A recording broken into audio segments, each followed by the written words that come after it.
नमस्ते मित्रों, जय श्री राम, जय रेवत। दोस्तों, आप सभी से क्षमा चाहूँगा। कुछ भाई काफ़ी प्रतीक्षा कर रहे थे, थोड़ा सा समय ज़्यादा हो गया, 2 हफ्ते करीब हो गए हैं। तो आज मैं अगला भाग डाल रहा हूँ। प्रयास करूँगा कि हफ्ते में 2-3 भाग तो मैं डाल ही दूँ इसके बनाकर, तभी ये जल्दी ख़त्म होगी। तो चलिए अब इसको शुरू करते हैं। जिन भाइयों ने जो नए आए हैं वो उनको मैं कमेंट बॉक्स में पिन कर दूँगा, बाकी का भाग वहाँ से देख सकते हैं, तभी ये समझ में आएगा। बाहर नीचे किसी घुड़सवार के आने की आवाज़ सुनाई दी और वे दोनों बातें करते करते चौकन्ने हो गए। कोई आया है। हेमू पता करने के लिए उठा। सीढ़ियों पर चढ़ने वाला व्यक्ति बादशाह का पदाधिकारी और हेमू का मित्र सरमस्त खां था। हेमू को सामने देखकर बोला, नमस्कार हेमचंद्र जी। महामान्य खान साहब, आप हमारे घर पर पधारे, यह हमारा सौभाग्य है। हेमू दरबारी ढंग से बातचीत करना सीख गया था। मैं आपको देखने के लिए पहले कोतवाली गया, किंतु वहां से पता लगा कि आप अभी नहीं आए। यदि कोई विशेष काम ना हो, प्रायः मैं 7-8 बजे साय घर आ जाया करता हूँ। 12 बजे रात को पुनः वहाँ जाता हूँ और फिर सिपाहियों को लेकर गश्त के लिए जाना है। पधारिए, भीतर पधारिए। रक्तिम चेहरे और चढ़ी हुई मूछों वाले एक बलिष्ठ पठान, जिसकी आकृति से सभ्यता, महानता तथा वीरत्व के भाव लक्षित हो रहे थे, सहज सुलभ गरिमा के साथ हेमू के पीछे चलता हुआ बैठक में आकर आराम से चौकी पर बैठ गया। वह पहले भी कई बार कार्यवर्ष यहाँ आ चुका था। आपका शुभ परिचय, उसने एक अपरिचित व्यक्ति को सम्मान पूर्वक पलंग पर बैठे हुए देखकर पूछा। आप हैं मेरे बचपन के मित्र रविशंकर, ब्राह्मण हैं, नीति शास्त्र और ज्योतिष में निपुण हैं, और आप हैं। उसने सरमस्त खां की ओर संकेत करके रविशंकर से कहा, बादशाह सलामत के विशेष पदाधिकारी खान सरमस्त खां साहब, जिन्होंने अपनी कृपा दृष्टि से मुझ जैसे तुच्छ व्यक्ति को अपने मित्रों में स्थान देकर मुझे सम्मान प्रदान किया है। बहुत खूब, आपके दर्शन प्राप्त कर बहुत प्रसन्नता हुई और मुझे भी आपसे मिलकर अतीब आनंद प्राप्त हुआ है। दोनों ने उठकर बड़े प्रेम भाव से आलिंगन किया और फिर अपने अपने स्थान पर बैठ गए। सरमस्त खां ने पूछा, कहिए साहब, ज्योतिष के अनुसार हमारे बादशाह का साम्राज्य कितनी उन्नति प्राप्त करेगा?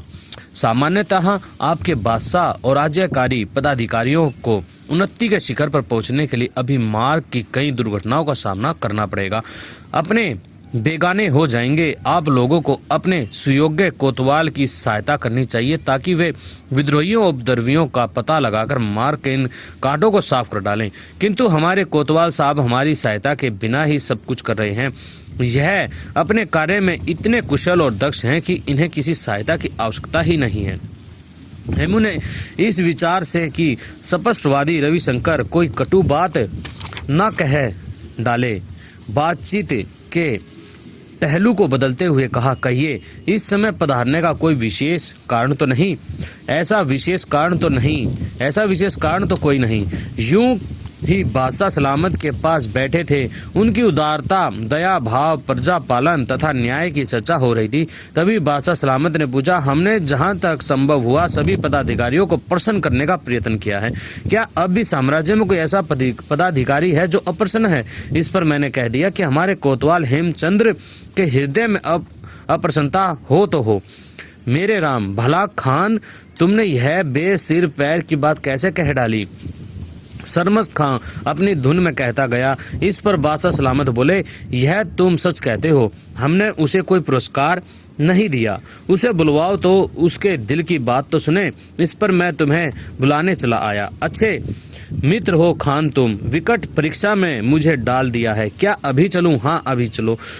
तुर्किस्तान की एक विख्यात गायिका और नर्तिका अपनी कला का प्रदर्शन करेगी। यदि हमने देर कर दी तो उस अनुपम सुंदरी कला के दर्शन और गीत माधुरी के श्रवण से वंचित रह जाएंगे। बहुत अच्छा। हेमू ने सिर पर पकड़ी रखी और वस्त्रों को ठीक किया। खां चौकी पर से उठ खड़ा हुआ। जब वे दोनों जाने लगे तो रविशंकर ने पीछे से आवाज दी, यदि 2 क्षण ठहर जाओ तो मैं तुम्हें एक ऐसी वस्तु दे दूं कि यदि उस अप्सरा तुल्य नर्तकी नागिन किसी को डस ले तो तुम्हें उसके उपचार के लिए दौड़ धूप ना करनी पड़े। दोनों सहसा रुक गए। हेमू आश्चर्य से रविशंकर की ओर देखने लगा। सरमस्त खां ने पूछा, क्या मतलब? किंतु रविशंकर ने कोई उत्तर ना दिया। वह लिखने की चौकी के सामने जा बैठा और उसने 2 कागजों पर जल्दी जल्दी किंतु सुंदर ढंग से फारसी में कुछ लिखा। फिर उन्हें लपेटकर पास पड़ी हेमचंद्र की मुहर उन पर लगा दी। उसने हेमू को पहले एक कागज दिया और कहा, जब बादशाह सलामत से बातचीत समाप्त हो चुके और तुम आने लगो तो बादशाह को यह पत्र देकर प्रार्थना करना कि वे अपने शयनागार में प्रवेश करने से पूर्व पढ़ लें। यदि स्थिति वही निकले जो इसमें लिखी है तो दूसरे कागज को खोलकर पढ़ लें और उसी के अनुसार कार्य करें। दोनों की आंखें आश्चर्य से विस्फारित हो गई। सरमस्त खां ने पूछा, क्या यह संभव नहीं कि बादशाह सलामत के हाथों में जाने से पहले इन्हें हम पढ़ सके? नहीं, आपको मुझ पर विश्वास करना चाहिए, इसमें ऐसी कोई बात नहीं। अच्छा, हेमू ने जिसे अपने मित्र की योग्यता और प्रकृति पर विश्वास था, दोनों कागज जेब में डाल लिए। जाने से पूर्व वह बोला, यदि मुझे लौटने में देर हो जाए तो मेरी प्रतीक्षा ना करना, भोजन आदि स्वयं ही कर लेना। अपने ही विचारों में मग्न रविशंकर ने इस बात को नहीं सुना, किंतु वह पूछने लगा, आज कौन सी तिथि है? शुक्ल पक्ष की एकादशी। चंद्र तो आज बजे अस्त हो जाएगा, इसलिए तुम्हें उससे ठीक 1.25 घंटे पूर्व मेरे पास अवश्य पहुंच जाना चाहिए। कोतवाली तो तुमसे छीन ही जाएगी, चाहे आ जाओ और चाहे ना, किंतु कुछ ना करने से करना भला है। सरमस्त खां को ऐसा लगा कि यह व्यक्ति जिसे हेमचंद्र ने अपने बचपन का मित्र बताया कोई सनकी है, जिसकी बातों में कोई सार नहीं, किंतु वह शिष्टाचार के ध्यान से चुप रहा। परंतु हेमू जानता था कि रविशंकर एक अपरिचित व्यक्ति की उपस्थिति में उलझी बातें कर रहा था और उसके उक्त समय बुलाने में कुछ रहस्य अवश्य है। वह बोला, मैं अवश्य पहुंच जाऊंगा। इसके पश्चात वे दोनों सीढ़ी से नीचे उतर गए। सरमस्त खां ने तो तुर्किस्तान नर्तकी के नृत्य देखने के लिए जल्दी थी, किंतु जब वे दुर्ग की दीवार के पास पहुंचे तो उस नर्तकी के तानों ने अंतिम स्वर वातावरण में विलीन हो गए और जब वे दरबार में प्रविष्ट हुए तो नर्तकी अपने साथियों के साथ विश्राम गृह में चली गई थी। यहाँ तक कि अमीरों, सरदारों और सुनने के लिए भीड़ एकत्र हुई थी, वह भी जा चुकी थी। फानुसों और कंडीलों की बहार उस भव्य प्रदर्शन की स्मृति दिलाने के लिए शेष थी और छतों, मेहराबों, खंभों और द्वारों पर रंग बिरंगा प्रकाश चकाचौंध पैदा कर रहा था। फूलों के बंधनवार और द्वारों की सजावट एक अनुपम छटा दिखा रही थी। सईदी खां जैसे कुछ एक आज्ञाकारी पदाधिकारियों के साथ बादशाह सिंहासन पर बैठे थे और वे गंभीर वार्तालाप कर रहे थे।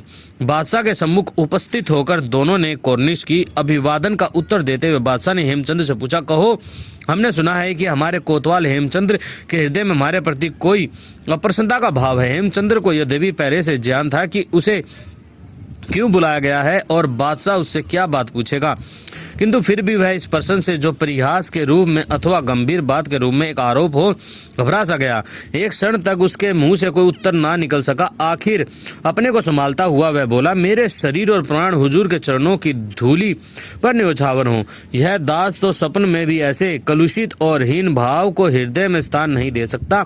यदि मनुष्य अपने सृजनहार से अप्रसन्न होने का दुस्साहस कर सकता है तो यह दास भी अपने भगवान तुल्य बादशाह से अप्रसन्न हो सकता है, किंतु मनुष्य भगवान से उसकी कृपा दृष्टि के लिए तो शिकायत भरी प्रार्थना कर सकता है। क्यों? बादशाह ने अपना पदाधिकारियों की ओर देखा। वह यद्यपि गंभीर था, किंतु उसकी बातचीत से क्रोध का कोई भाव लक्षित नहीं होता था, किंतु परिहास, प्रसन्नता और दया मिश्रित किंचित प्रसन्न भाव कभी कभी उसके चेहरे पर झलक जाते थे। 2 पदाधिकारी बोले, हाँ हुजूर, पर ऐसी शिकायत भी उस व्यक्ति के भक्ति भाव पर आधारित होती है जहाँ अपना भगवान से शिकायत वस्तुतः विपत्तियों से तंग आए व्यक्ति की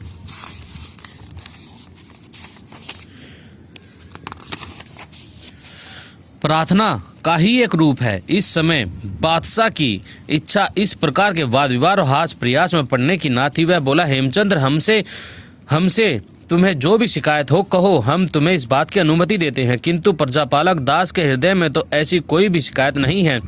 बादशाह के होठों पर मुस्कुराहट उभर आई, किंतु वह पुनः गंभीर होकर कहने लगा, हेमचंद्र सुनो, हमने तुम्हें कुछ कहने सुनने के लिए ही घर में बुलाया है।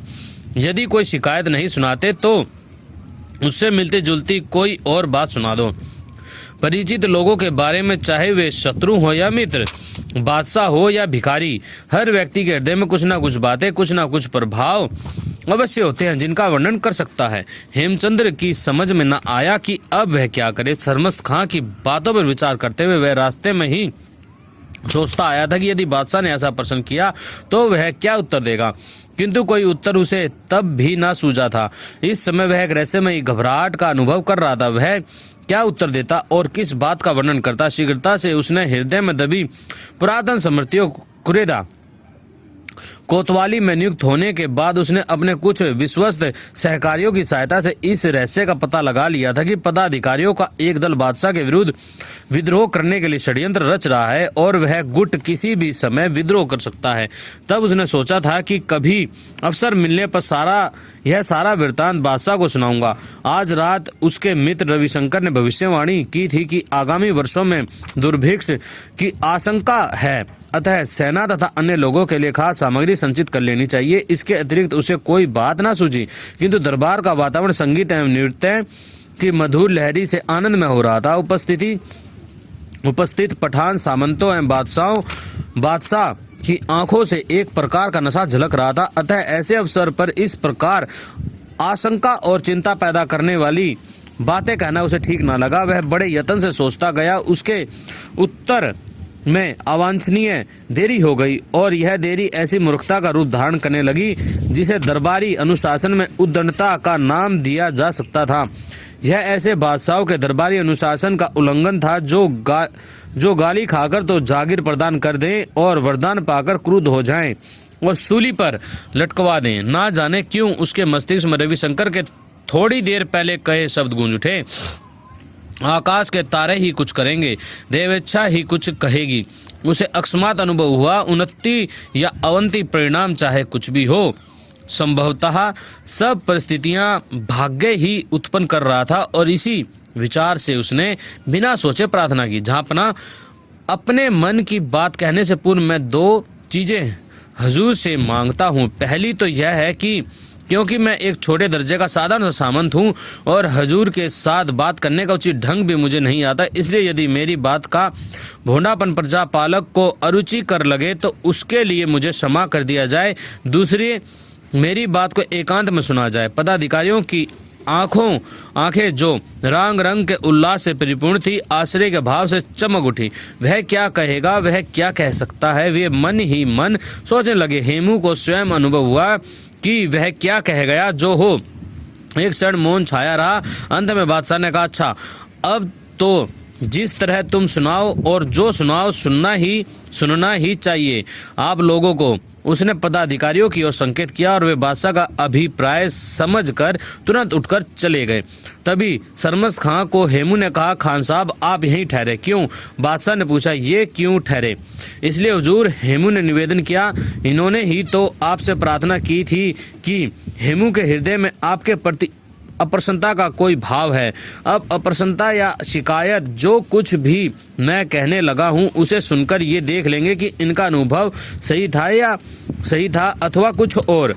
तो बादशाह बोला, अकेले सरमस्त खां ने ही यह नहीं कहा था, सईदी खां भी उसका समर्थक था। तो हुजूर वे भी ठहर जाएं। सरमस्त खां और सईदी खां दोनों ठहर गए। बादशाह ने तीनों को कालीन पर बैठने का संकेत किया। जब वे शांत भाव से बैठ गए तो हेमू ने कहना आरंभ किया, हजूरे आली, यह दास तन्नत निशान सलीम शाह के समय से कोतवाल के कर्तव्यों का पालन करता आ रहा है। गश्त और जांच पड़ताल के अतिरिक्त इस दास ने उन लोगों पर निगाह रखना भी अपना कर्तव्य समझा जो बादशाह अथवा साम्राज्य के विरुद्ध षड्यंत्र रच रहे हैं।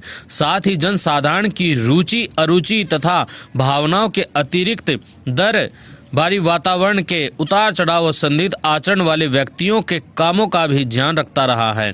यद्यपि ये काम दरबारी गुप्तचर के होते हैं और मेरा इनसे कोई संबंध नहीं होना चाहिए, किंतु स्वामी भक्त और निष्ठा के भाव से मैं इस काम में संलग्न रहा हूँ। अतः भूतपूर्व बादशाह के जीवन काल में ही मैंने यह पता लगा लिया था कि कुछ पदाधिकारी अपने कलुषित उद्देश्यों को पूरा करने के लिए बादशाह के विरुद्ध विद्रोह करने पर तुले हुए हैं।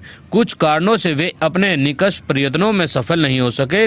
स्वर्गवासी सुल्तान के जीवन के अंतिम दिनों में उन्होंने धोखे से सच्चे स्वामी भक्तों को परे हटाकर कुछ संकीर्णतापूर्ण आदेश जारी करवा लिए थे, जिन्हें देखकर ही समझा जा सकता है कि वे उस उदार बादशाह के कृत्य नहीं हैं। जहाँपना मुगलों के खतरे की तलवार सूरी साम्राज्य के सिर पर उस समय से लटक रही है जब से कि हजूर शेरशाह के हाथों पराजित होकर हुमायूं कंधार और ईरान से नई शक्ति का संचय करने के लिए गया था।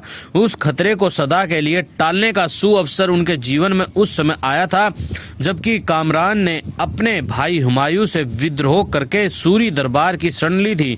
हमें चाहिए था कि उसे अपनाते और एक भारी सेना उसके साथ भेज देते। उपद्रव वहीं समाप्त किया जा सकता था। पंजाब और पश्चिमोत्तर प्रदेश की सीमा पर अपनी सैनिक शक्ति बनाए रखने के लिए हमने मानकोट, धैनकोट जैसे स्थानों में दुर्ग बनाने की योजना बनाई थी, किंतु उसे पूरा ना होने दिया गया। शत्रु के शत्रु को मित्र ना बनाया और सुअवसर से लाभ ना उठाया। उपद्रव और विद्रोह को ही अपना कर्तव्य समझने वाले किरानी के पठान सरदारों ने खास खां नाम के एक फकीर को अपने पास रखा। कुछ लोगों ने कहा है कि फकीर मुगलों का आदमी है, कुछ ने कहा उसके चमत्कार देखने चाहिए। उधर फकीर को बादशाह के धार्मिक विचारों के विरुद्ध ना जाने क्या कुछ कहकर भड़काया गया। जब सुल्तान ने उसके वध का आदेश दिया तो फकीर ने शाप दिया। उसके कत्ल से देश भर में बादशाह के विरुद्ध विद्रोह की भावना का प्रसार हो गया। मेरे कहने का अभिप्राय यह है कि इस प्रकार का आचरण करने वाले लोग साम्राज्य के निष्ठावान सेवक नहीं हैं। वे बलिदान देने की बजाय साम्राज्य को हानि पहुंचाने का प्रयत्न कर रहे हैं और दुख की बात तो यह है कि उनकी संख्या कम होने की बजाय बढ़ रही है। मुझे पता नहीं कि दरबार के गुप्तचर उन लोगों के षड्यंत्र को समाप्त करने के लिए क्या कर रहे हैं। मैं तो यह देखता हूं कि उनके उपद्रवों की कोई रोकथाम नहीं हो रही है। बादशाह ने एक गहरा सांस लिया। वह बोला, तुम्हारी बात ठीक है, आज तो नहीं कल किसी समय हम तुम्हारी बातें सुनेंगे, किंतु इस स्थिति की रोकथाम के लिए तुम क्या परामर्श दे सकते हो? हुजूर, मैं क्या मेरा परामर्श इतने महत्वपूर्ण मामले में छोटे से पदाधिकारी के परामर्श का क्या महत्व होगा? नहीं, तुम कहो। हुजूर, साम्राज्य को सुदृढ़, सशक्त तथा व्यवस्थित बनाने के लिए इसके अतिरिक्त और क्या परामर्श दे सकता हूं कि विद्रोही सामंतों को एक साथ पदच्युत कर दिया जाए। यदि इस समय इतनी कठोर कार्रवाई करना उचित ना हो तो अधिक खतरनाक सामंतों को, षड्यंत्रकारियों के नेताओं को दूर दूर जागीरें दे दी जाएं, जिससे कि वे एक दूसरे से ना मिल सकें। नहीं तो उन्हें उनकी व्यक्तिगत उलझनों में फंसा दिया जाए या फिर असाध्य अभियानों पर भेज दिया जाए ताकि वे इस ओर ध्यान ही ना दे सकें। कल दरबार लगेगा, उस समय जागीरें प्रदान की जाएंगी। मैं समझता हूं कि यह अधिक अच्छा होगा कि तुम जागीरों की सूची को देख लो और सरमस्त खां और सईदी खां के परामर्श से उस सूची में जिस परिवर्तन की आवश्यकता हो उसके बारे में प्रातः मुझे बताओ।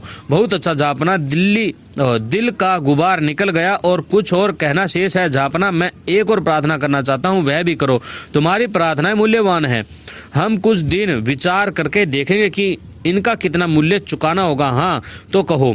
हजूर, मुझे काबुल और कांधार का तो ज्ञान नहीं, किंतु भारत में लोग ज्योतिष पर विश्वास करते हैं और योग्य ज्योतिषियों की भविष्यवाणियां प्रायः सत्य प्रमाणित होती हैं। मुझे एक सिद्धहस्त ज्योतिष ने बताया है कि आगामी कुछ वर्षों में वर्षा बिल्कुल नहीं होगी, दुर्भिक्ष पड़ेगा और अनाज तथा चारे का अभाव हो जाएगा। अतः यदि हुजूर उचित समझे तो सेना के लिए इतने अन्न का संग्रह कर लिया जाए जो 2-3 वर्ष के लिए पर्याप्त हो। इसके अतिरिक्त अकाल के दिनों में काम आने वाली अन्य सभी वस्तुएं भी खरीद कर रख ली जाएं ताकि समय पर तंगी ना हो। तुम दूर की सोचते हो हेमचंद्र, शासन के प्रबंध में सुधार करने की तुम में कितनी लगन है। यदि तुम ऐसा समझते हो तो ठीक है। वस्तुएं खरीदने और भंडार में संग्रह करने का काम भी हम तुम्ही को सौंपते हैं। हम सूबेदारों को अनाज तथा अन्य वस्तुएं भिजवाने का आदेश दे देंगे। सईदी खां, कल दरबार से अवकाश पाने के पश्चात तुम मुझे मिलना। तुम देख रहे हो एक हिंदू हमारे शासन प्रबंध को सुव्यवस्थित करने के लिए कितनी आदर्श और महान योजनाएं प्रस्तुत कर रहा है। इसके विपरीत हमारे पठान सरदार हैं कि एक दूसरे को गिराने में लगे रहते हैं। वे तो विद्रोह को ही अपना कौशल समझते हैं। अच्छा, अब आप लोग जाएं, प्रातः दरबार के समय से पूर्व अवश्य हमारे पास आएं।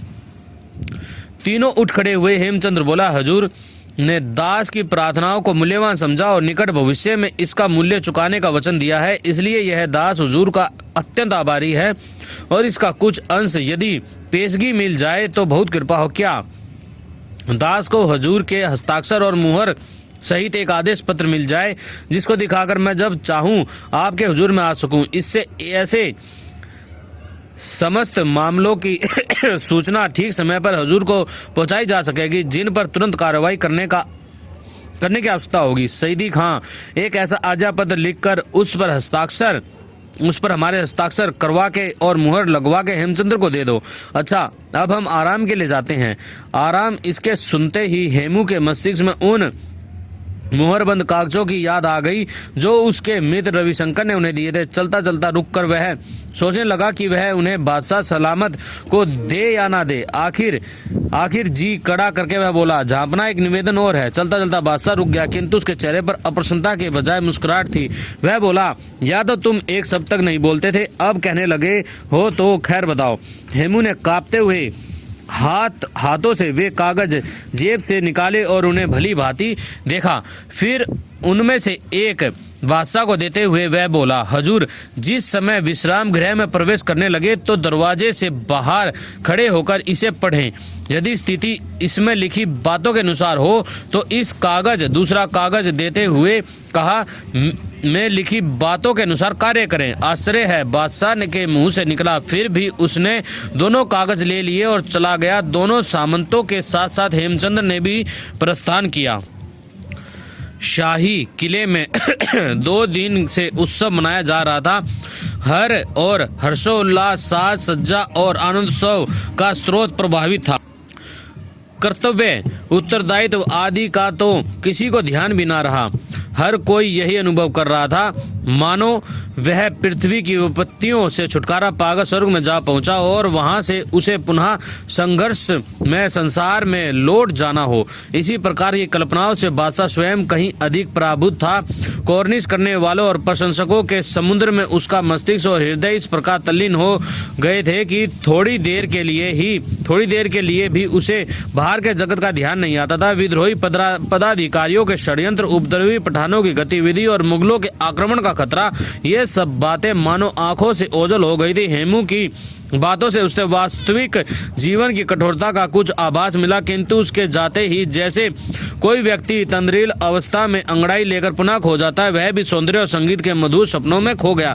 हेमू के जाने के पश्चात बादशाह दुर्ग के उस भाग में पहुंचा जहां शेर खां ने मंदिरा और संगीत के कार्यक्रम का आयोजन कर रखा था। बादशाह 2 घड़ी वहां ठहरकर आधी रात का गजर बजने पर अपने शयनागार की ओर आया। तभी अकस्मात उसे स्मरण हो आया कि आज वह चंद्रवंदनी तुर्किस्तानी नर्तकी, जिसके सौंदर्य की चर्चा युगों तक अंतर की गहराइयों में बसने वाली थी, जिसके विशाल न्योछावर होने के लिए उद्यत रहते थे, उसकी प्रतीक्षा कर रही थी। वह तुरंत उठा और अपने पदाधिकारियों के अनुनय, विनय तथा अनुरोध को टालकर अपने शयनागार की ओर चला गया। बादशाह के शयन कक्ष में खिड़कियों और गोटे किनारी वाले रेशमी पर्दे टंगे हुए थे। सुनहरी जड़ाऊ छत से लटके हुए नीले रंग के एक झाड़ में जलती हुई 3 बत्तियां एक स्वप्निल माया जाल जैसा प्रकाश फैला रही थी। फर्श पर बिछे कालीन पर वह तुर्किस्तानी नर्तकी अकेली बैठी थी। ना जाने कहां से बादशाह या किसी धनाढ्य व्यक्ति से प्राप्त पुरस्कार से खरीदे हुए अमूल्य वस्त्र उसने पहन रखे थे। उसका शरीर मानो गुलाब और हाथी दांत की गूंथ कर उसमें पूर्णिमा चांद की अमूल्य किरण संजोकर सृजनकर्ता ने स्वयं अपने हाथों से बनाया हो। पास ही पड़ा था उसका वाद्य यंत्र। यद्यपि इस समय उसकी कोई अवस्था तो ना थी, किंतु वह उसे इस विचार से लाई थी कि कहीं कला प्रिय बादशाह शरीर और सौंदर्य के तारों के संगीत के स्थान पर ताम्र के तारों से निकलने वाले संगीत के सुनने का आदेश दे दें तो उस आज्ञा का पालन किया जा सके। रात बहुत बीत चुकी थी। अतः नींद का खुमार सा आ रहा था। आंखों में एक नैद्रिक संघर्ष चल रहा था जिसे प्रतीक्षा की उष्णता नवचेतना प्रदान कर रही थी। समय बिताने के विचार से उसने अनायास अपनी बिखरी हुई अलग का एक किनारा अपने हाथ में लिया और उसकी मधुर संगत को सूंघकर मुस्कुराई, जिससे ऐसी प्रतीत हुआ कि मानो प्रकाश की एक मध्य सी किरण कक्ष में फैल गई हो। मखमल व बनात बिछे मार्ग पर बढ़ते हुए जब बादशाह शयन कक्ष के द्वार पहुंचा तो नर्तकीय सौंदर्य की विदुलताएं अंदर चकाचौंध पैदा करती दिखाई दी। बादशाह को ऐसा अनुभव हुआ कि अब तक उसने हर्षोल्लास के जो सैकड़ों दृश्य देखे थे वे इस स्वर्ग की अप्सरा के सौंदर्य की एक झलक के सामने तुच्छ थे, और वह उस स्वर्ग में प्रवेश कर रहा था जहाँ इंद्रपुरी की प्रमुख अप्सरा उसकी प्रतीक्षा में बैठी थी। बादशाह की रगों में रक्त का प्रवाह तेज हो गया, हृदय में नवोत्साह जाग उठा। उस दूल्हे की भांति जो समय और लज्जा के बंधनों से तोड़ता हुआ आगे चलते कुछ वह अपनी मधुर कल्पनाओं और भावनाओं के प्रवाह में निमग्न बड़ा आ रहा था, किंतु अकस्मात द्वार के निकट पहुंचकर ऐसे रुका मानो उसे फूलों की सेज पर एक विषधर कुंडली मारे बैठा हुआ दिखाई दिया हो। उसे हेमचंद्र के दिए कागजों का स्मरण हुआ। सत्यानाश, वह मन ही मन बुड़बुड़ाया, जैसे उन पत्रों को पढ़ने से शयनागार में प्रतीक्षा कर रही सौंदर्य प्रतिमा को आलिंगन करने में कुछ क्षणों की देरी ही उसे असहा हो गई हो, किंतु वह पत्र के देखे बिना भी न रह सका। बाहर लटक रहे फानूस के निकट आकर उसने कागज खोला। उस पर केवल 2 पंक्तियां लिखी हुई थी। इस नर्तकी के कपोल, मस्तक तथा ग्रीवा को दूध से धुलवाइए और उस दूध को किसी सवान के आगे रखिए।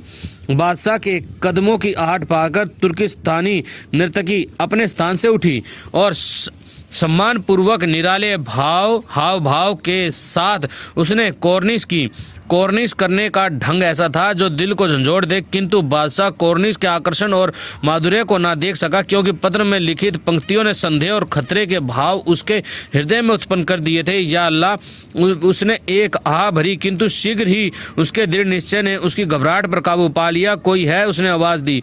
जब 2 क्षण तक कोई ना आया तो उसने द्वार से बाहर निकलकर जोर से आवाज दी, पहरेदार, और तुरंत एक विशालकाय पठान बरामदे के किनारे से ही तलवार को म्यान में डालकर दौड़ता हुआ सामने आ खड़ा हुआ। देखो, बादशाह ने उसे उंगली के इशारे से ऐसी मध्यम आवाज में जिसे शयनागार में बैठा कोई भी व्यक्ति सुन ना सके कहा, मुहतमिम से कहो कि शेर भर दूध और एक खुला बर्तन लेकर तुरंत यहाँ पहुंचे, और तुम दूसरे सिपाही को यहाँ छोड़कर कहीं से कुत्ते के लाने का प्रबंध करो, किंतु सावधान, यह खबर किसी तक ना पहुँचे, अन्यथा अच्छा नहीं होगा। बहुत बेहतर जहाँपना, कहकर पहरेदार चला गया। उसके बाद फानूस के पास खड़े होकर बादशाह ने पुनः उसी पत्र को पढ़ना आरंभ किया। 2 पंक्तियां जिन्हें एक दृष्टि मात्र में पढ़ा जा सकता था, उसने 10 बार पढ़ डाली। वह इस षड्यंत्र का अभिप्राय क्या है? ये 2 पंक्तियां किस षड्यंत्र का उद्घाटन करती हैं? दरबारी गुप्तचर को इन बातों का क्यों कर पता नहीं लग सका, और हेमचंद्र तक ये बातें कैसे पहुंच गई? क्या दूसरे पत्र को भी खोलकर देख लूं?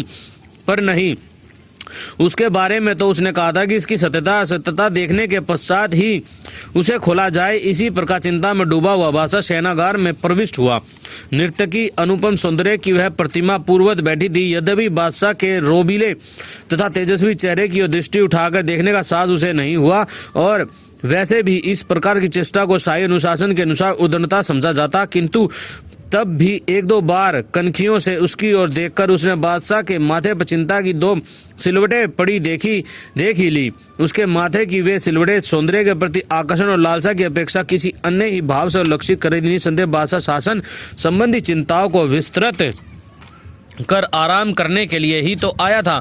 दिन में भी जब उसने दरबार में अपनी कला का कमाल दिखाया था तो बादशाह की दृष्टि में लालसा और आकर्षण चिंगारी की वह भाप हो गई थी। अब अकस्मात ऐसी क्या समस्या उपस्थित हो गई जिसने हर्षोल्लास की ओर अग्रसर हुए हृदय को अकस्मात चिंताओं की उलझन में धकेल दिया। बैठ जाओ। बादशाह ने नर्तकी को बैठने की अनुमति दे दी और जब वह बैठ गई तो उसने पूछा, तुम्हें यहाँ आए कितने दिन हुए हैं? जहाँपनाह दासी को यहाँ आए अभी 5 ही दिन हुए हैं। क्या शाही अतिथि हो? जी हुजूर। इससे पहले भी कभी भारत आई हो? नहीं हुजूर, अभी 17 वर्ष की ही तो मेरी आयु है। नर्तकी की मधुर भंगिमा और आकर्षक आवाज अपने जादू का जाल बार बार बादशाह पर फेंकती थी, किंतु मृत्यु की आशंका उस आकर्षण के जाल को परे फेंक देती थी। हमारे सामंतों में से कोई तुम्हें जानता है? मुझसे तो किसी का कोई परिचय नहीं हुजूर, किंतु मेरे उस्ताद खान शाह मेहर अली को जरूर जानती हूँ। इतने में सिपाही द्वार के भीतर झांका। हाँ, जहाँपनाह मुहतमिम सामान ले आया है और मुझे भी हुजूर ने जो चीज़ लाने का आदेश दिया था वह आ गई। तुम अपनी चीज़ के साथ थोड़ी देर ठहरो, थोड़ी देर दूर ठहरो और हमारी आवाज़ की प्रतीक्षा करो। दूसरे व्यक्ति से सामान भीतर लाने के लिए कहो। नर्तकी समझ ना सके कि इस समय कैसा सामान मंगवाया जा रहा है, तो भी उसने इस पर अधिक ध्यान ना दिया, क्योंकि कुछ ही क्षणों में वह सामान वहां लाया जा रहा था। भंडार का कर्मचारी थर थर कांपता हुआ दूध का लोटा और चांदी की चिलमची लिए आ पहुंचा। साथ ही जड़ाऊ रकाबी में चांदी सी सफेदी चीनी पड़ी थी। खुदाबंद, क्या दूध में मीठा मिला दूं? नहीं, तुम इन वस्तुओं को यहाँ रख दो और जाओ। जब दूध लाने वाला नौकर थर थर कांपता हुआ चला गया तो बादशाह ने नर्तकी की ओर घूरकर देखा और आज्ञा दी, तुम इस दूध के साथ इस चिलमची में अपने कपोल और ग्रीवा को भली प्रकार धो डालो। हम तुम्हारे प्राकृतिक सौंदर्य को गाजे की कृत्रिमता से मुक्त देखना चाहते हैं। नर्तकी समझ ना सकी कि पानी के स्थान पर दूध के साथ मुंह धुलवाने का क्या अभिप्राय है। फिर भी आदेश का पालन करते हुए वह चिलमची में दूध डालकर उसमें ग्रीवा और कपोलों को धोने लगी। तत्पश्चात उसने रुमाल से मुंह पोंछ डाला। वह बोली, यदि थोड़ा पानी मंगवा दिया जाए तो मैं उससे पुनः मुंह हाथ धो लूं ताकि दूध की चिपकन दूर हो जाए। जरा ठहरो, यह प्रबंध भी हो जाएगा। पहरेदार आली जाए। वह सिपाही तुरंत आ खड़ा हुआ, वह चीज ले आओ। सिपाही उल्टे पांव गया और एक सहमे हुए कुत्ते को लेकर अंदर आ गया। कुत्ता घबराहट की हालत में कभी छूटने का प्रयत्न करता था तो कभी दुम हिलाने लगता था। इसे अंदर छोड़ दो और दरवाजा बंद करके चले जाओ, किंतु अपने स्थान पर उपस्थित रहना, हम तुम्हें फिर बुलाएंगे। नर्तकी की समझ में न आया कि सारी कार्यवाही का अभिप्राय क्या है। किसी अज्ञात आशंका से उसका हृदय सिर उठा। सिपाही द्वार बंद करके चला गया। बादशाह अपने स्थान से उठा और कुत्ते के सिर पर हाथ फेरकर उसने दूध का बर्तन उसके आगे रख दिया, जिसे वह दो हिलाकर पीने लगा। 6-7 घूंट पीकर वह क्षण भर रुका, फिर पीने लगा, किंतु अभी आधा शेष था कि कुत्ता पुनः रुक गया। उसने पुनः एक बार दूध पीने का प्रयत्न किया, किंतु पी न सका। उसे चक्कर आया और वह धड़ाम से फर्श पर गिरकर पांव पटकने लगा और देखते देखते ठंडा हो गया। मेरे अल्लाह, इसे क्या हुआ? वह क्रांत नर्तकी बोली। हम बादशाह ने थूक निकलने का प्रयत्न किया। वह सिर से पांव तक सिर उठा। उसकी आंखें प्रतिकार की अग्नि से जल उठी। उसके दांत होठ काटने लगे। आखिर वह संयत होकर कहने लगा, विष की तीव्रता देखी? तेज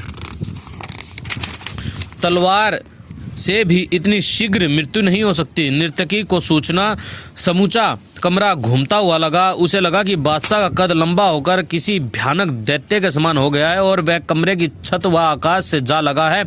वह संभलने का असफल प्रयत्न करते हुए मूर्छित होकर फर्श पर गिर पड़ी। बादशाह ने एक लंबा सांस लिया। उसका मसीह भन्ना गया। वह सिर पकड़कर पलंग पर जा बैठा। यदि मैं हेमचंद्र को ना बुलाता, यदि वह यह कागज मुझे ना देता, तो लोग प्रातः मेरे जुलूस के स्थान पर मेरा जनाजा निकलता देखते। अब क्या करना चाहिए? उसने दूसरा पत्र खोला। आवेश में कोई अनुचित आदेश ना दिया जाए। नर्तकी को किसी अलग कमरे में बंदी बना दिया जाए। प्रातः पूरी जांच पड़ताल के बाद ठंडे दिल से कोई निर्णय किया जा सकेगा। इस समय मन को स्थिर रखिए, खतरा सिर पर है। द्वार भीतर से बंद करके सोइए। अच्छा तो यह है कि रात जाकर गुजार दी जाए।